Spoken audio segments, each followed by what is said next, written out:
नमस्कार दोस्तों, आपका स्वागत है हमारे YouTube चैनल GRV न्यूज़ में। जैसा कि आप सभी लोग जानते हैं कि इस चैनल पर देश दुनिया की 10 बड़ी और महत्वपूर्ण खबरों की अपडेट सबसे पहले आती है।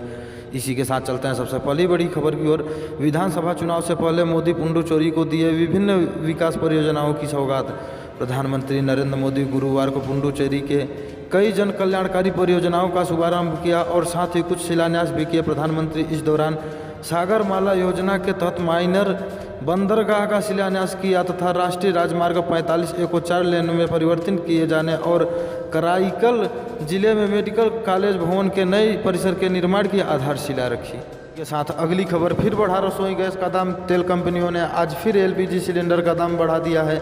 दिल्ली में रसोई गैस सिलेंडर की कीमत 25 रुपये बढ़कर 794 रुपये हो गई है। इस महीने तीसरी बार बढ़त की गई है।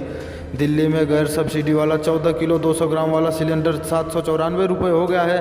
पहले यह 769 रुपये का था। इस महीने 3 बार में रसोई गैस की कीमत 100 रुपये तक बढ़ चुकी है। पहले 4 फरवरी को दाम 25 रुपये, फिर 14 फरवरी को 50 रुपये और अब 25 रुपये की बढ़त की गई है। दिसंबर से अब तक रसोई गैस की कीमत में 200 रुपये की बढ़त हो चुकी है। इसी के साथ अगली खबर, राजस्थान बजट एक पेज पढ़ना भूल गए थे अशोक गहलोत, अगले दिन विधानसभा में की घोषणा। बुधवार को विधानसभा में मुख्यमंत्री अशोक गहलोत ने कल बजट भाषण पेश किया। इस दौरान उन्होंने एक बड़ी गलती कर दी। दरअसल वह बजट भाषण पेज नंबर 10 पढ़ना भूल गए थे। ऐसे में जब गुरुवार को विधानसभा का प्रश्नकाल खत्म हुआ तो मुख्यमंत्री ने कल छुट्टी हुई बजट घोषणाएं सदन में पढ़ी। ये घोषणाएं स्वास्थ्य के क्षेत्र में जुड़ी हुई थी। शायद यह पहला मौका है जब किसी मुख्यमंत्री के द्वारा बजट भाषण के दौरान ऐसी गलती हुई है। इसी के साथ अगली खबर, केजरीवाल सरकार का तोहफा। दिल्ली में मार्च से 17 लाख लोगों को घर बैठे मिलेगा राशन की सुविधा।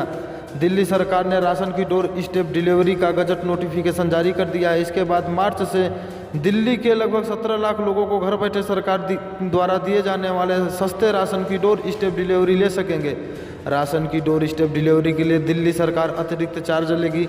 बता दें कि दिल्ली सरकार ने राशन की डोर स्टेप डिलीवरी के लिए शुल्क अभी तक तय नहीं किए हैं। इसी के साथ अगली खबर, अब पैसे देकर भी लगवा सकते हैं वैक्सीन। 1 मार्च से बुजुर्गों के लिए भी टीका। कोरोना टीकाकरण का दूसरा चरण 1 मार्च से शुरू हो गया है, जिसमें 60 साल से अधिक उम्र के लोगों और 45 साल से अधिक उम्र के उन लोगों को टीका लगवाया जाएगा जो किसी बीमारी से ग्रस्त हैं। तीसरे चरण का टीकाकरण अभियान सरकारी अस्पतालों के साथ साथ बड़े पैमानों पर निजी अस्पतालों के जरिए भी शुरू किया जाएगा। इतना ही नहीं, 1 मार्च से पैसे देकर भी टीका लगवाया जा सकता है। प्रधानमंत्री नरेंद्र मोदी की अध्यक्षता में हुई केंद्रीय मंत्रिमंडल की बैठक में यह निर्णय लिया गया है। इसी के साथ अगली खबर, बांग्लादेश के स्वतंत्रता दिवस पर 56 साल बाद शुरू होगी न्यू जलपाईगुड़ी ढाका ट्रेन सेवा। बांग्लादेश की आज़ादी के अवसर पर भारत और बांग्लादेश सरकार ने अगले महीने 26 मार्च से दोनों देशों के बीच एक पैसेंजर ट्रेन चलाने का फैसला लिया है। यह ट्रेन सिलीगुड़ी से न्यू जलपाईगुड़ी के ढाका के बीच चलेगी। मैत्री एक्सप्रेस और बंधन एक्सप्रेस के बाद दोनों पड़ोसी देशों के बीच चलने वाली यह तीसरी पैसेंजर ट्रेन होगी। जब बांग्लादेश अपनी आज़ादी का गोल्डन जुबली वर्ष मना रहा होगा तब 56 साल बाद दोनों देशों के बीच कभी छोड़ दिए गए मार्ग पर दोबारा ट्रेन चलेगी।